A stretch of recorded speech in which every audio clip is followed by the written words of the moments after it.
আমার বেস্টিকে বোঝায় কোনো কাজ নেই। তোকে কতবার বলেছিলাম বান্ধবী, ছেলেটা ভালো হবে না, ছেলেটার অনেক মেয়ের সাথে বন্ধুত্ব, তখন তো তুই আমার কথা শুনলি না। এখন আর কান্না করে কি হবে, ছেলেটাকে ভুলে যা। জানিস বান্ধবী, ও এখন রিয়াকে ভালোবাসে। কি? রিয়া? ওই আমাদের ক্লাসের রিয়া? ওই নাটকিটা?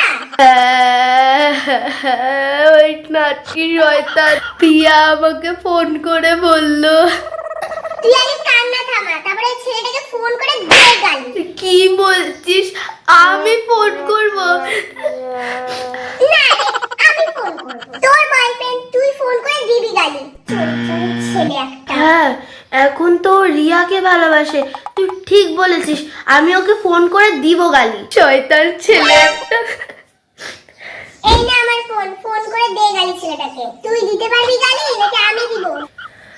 তুই দেখ এবার আমি শয়তান ছেলেটাকে কিভাবে গালি দিই। Hello hello hello. ফোন কাটলি কেন? ও ফোন ধরছিল বান্ধবী। ফোন বাজছে, উঠা। হ্যালো হ্যালো হ্যালো হ্যালো জান, কেমন আছো? আমি ভালো আছি। হ্যালো, মেন কথাটা বল। হারানা। বাবু ভাত খেয়েছো?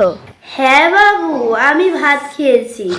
এত বোঝানোর পরেও তুই মর।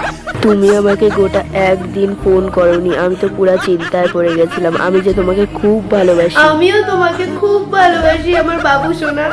আমি যাই, বেকার এটাকে বুঝাতে আসলাম, সময় নষ্ট।